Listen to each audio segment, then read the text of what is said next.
Hi folks, Pat Healy here for the Laker News. I'm here with Sackville-Cobequid Liberal candidate Agatha Bourassa. So, tell us a little bit about yourself, Agatha. Hi, nice to meet you. My name is Agatha Bourassa, ou Agatha Bourassa. Je suis francophone originaire. I am a bilingual candidate, and I am proud to be running for Sackville-Cobequid.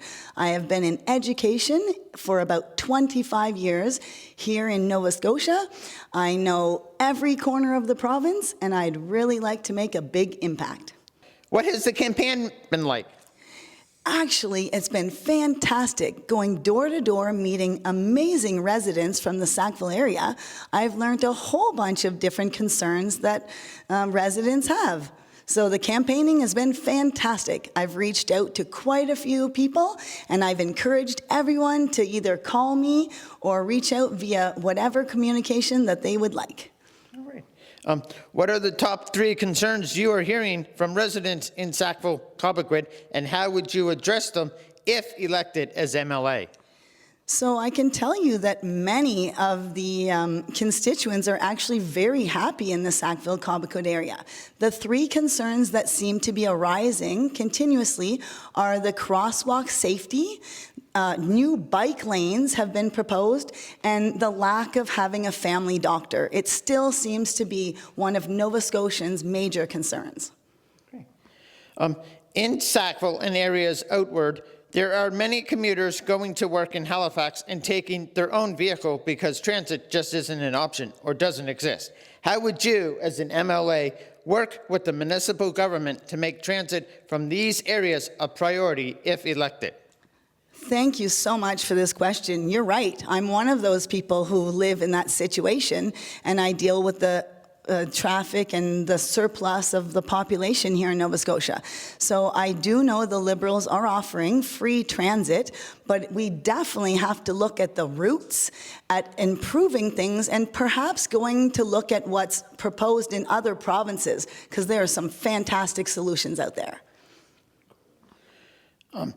This next question has been submitted to us by the Nova Scotia Association of Realtors. Nova Scotians want to own homes, but it is getting increasingly difficult to do so. What will you do to make it easier for Nova Scotian families to buy homes in our community? Once again, I have been affected myself with this same type of situation. I've lived in the Valley. I was a homeowner. I sold my home. So I do recognize that there are fewer residents in Nova Scotia that are able to access. The Liberal government has a few options. Zach Churchill has indicated in the platform how we're going to address the housing concerns. I also am able to be reached one-on-one to further these discussions in the future. So how would I go about it? I would work with professionals that are very educated in that area, and I would improve housing quicker than taking a long time, or in a quicker mannerism. Cool. The need for housing is increasing, so it's important to have homes for everyone.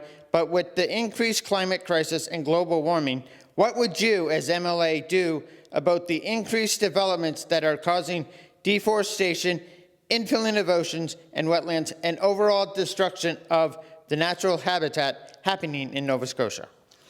Thanks once again for this very important question. So what we really have to do is we have to look forward at a 4-year plan. It's important to be able to take the time to also make sure that the schools are putting in place programming such as replanting trees, getting out and about with students to teach. When you teach at a young level and at a teenage level, and as well in the community, inviting people to participate in sustainable projects here in Nova Scotia. And I have tons of ideas. Cool. What needs do you see in the riding, like infrastructure, roadways, healthcare, that you would like to work on in the riding if elected as MLA?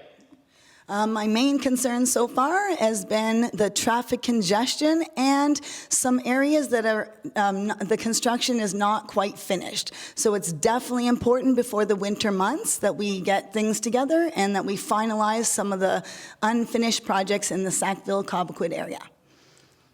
Thanks. How do you plan to address the barriers women face in accessing healthcare, including issues with wait times and availability of specialists in fields like gynecology?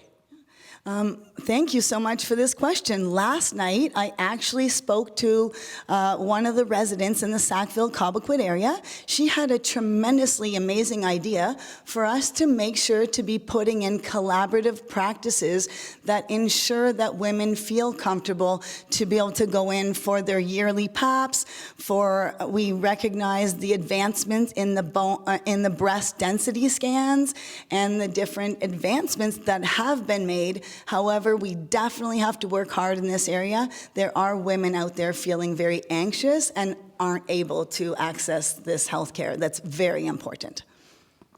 All right, now our last question. Why are you the choice for residents to vote for in this election? I have lived in Nova Scotia for over 25 years. I am a Francophone and an Anglophone, therefore I am a bilingual candidate. I have worked with Cystic Fibrosis Canada for almost 2 decades.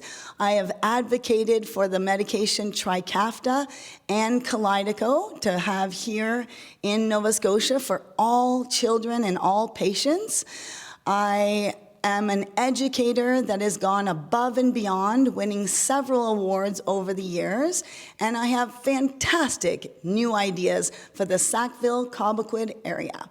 Je suis prête pour être votre voix.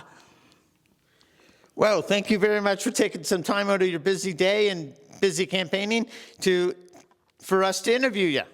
Thank you. It was so nice meeting you, and I'll be on the doors again tonight, so feel free to reach out. Pat Healy for the Laker News in Bedford.